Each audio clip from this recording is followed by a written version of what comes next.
இன்றைக்கு நாம் கறவை பசுக்களானாலும் சரி, ஆடுகளானாலும் சரி, நாட்டுக்குள்ளோடுகளானாலும் சரி, அந்த மக்களுக்கு எந்த வகையிலே கொடுத்தால் சரியாக இருக்கும் என்பதை ஆய்வு செய்து இன்றைக்கு அவர்களுடைய வங்கி கணக்கில் அந்த பணத்தை செலுத்துகின்றோம். குறிப்பாக நாங்கள் ஆடுகளுக்கு 12,500 ரூபாய் என்று சொன்னால் ஏற்றாற் போல் இன்றைக்கு ஆடுகளை ஆங்காங்கே வாங்கி கொண்டிருக்கின்றனர். ஆகவே இதிலே முறைகேடு செய்வது என்பது எந்த வகையிலும் சாத்தியமற்ற ஒன்று என்பதை தெரிவித்து, ஏனென்று சொன்னால் ஒவ்வொரு பயனாளிகளுக்கும் நேரடியாக அவருடைய வங்கி கணக்கிலே கறவை பசுக்களானாலும் சரி, வெள்ளாடுகளானாலும் சரி, அதுக்கு உண்டான தொகை அவர்களுடைய கணக்குக்கு சென்றுவிடும்.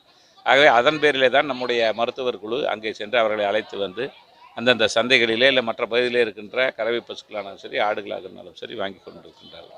நம் தமிழகம் முழுவதும் பார்த்தீர்களே ஆனால் 1.5 லட்சம் பேர்களுக்கு மகளிருக்கு நாம் இன்றைக்கு இந்த ஆண்டு மட்டும் வெள்ளாடுகளை கொடுக்கின்றோம். 1.5 லட்சம் பேர்களுக்கு 25 நாட்டுக்கோழிகள் கொடுக்கின்றோம். 12,500 பேர்களுக்கு கறவை பசுக்களை கொடுக்கின்றோம். அதே போல் இந்த 10 வருட காலமாக இதெல்லாம் கொடுக்கப்பட்டிருக்கின்ற ஏறத்தாழ 15 லட்சத்துக்கும் மேற்பட்ட மகளிர் இன்றைக்கு அவர்கள் சொந்த காலில் நிற்பதற்கு ஒரு வழிவகையை ஏற்படுத்திய அரசு அம்மாவினுடைய அரசு, மாண்புமிகு முதலமைச்சர் எடப்பாடியார் என்பதை தெரிவித்துக் கொள்கின்றனர். ஆங்காங்கே இன்றைக்கு பார்த்தீங்கன்னா ஆடுகள் வாங்கப்பட்டு இப்போது நாங்கள் கொடுக்கின்ற பணிகள் நடந்து கொண்டிருக்கின்றன. ஆகவே வருங்காலங்களில் இதை பற்றி ஆய்வு செய்வோம்.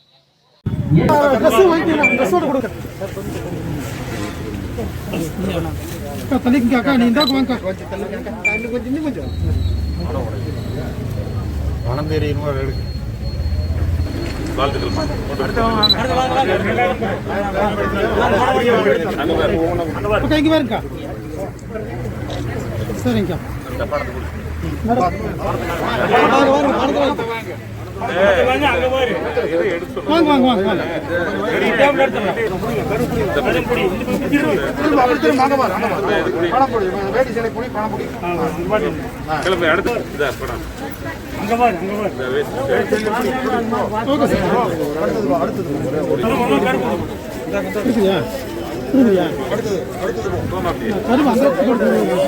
அடுத்தது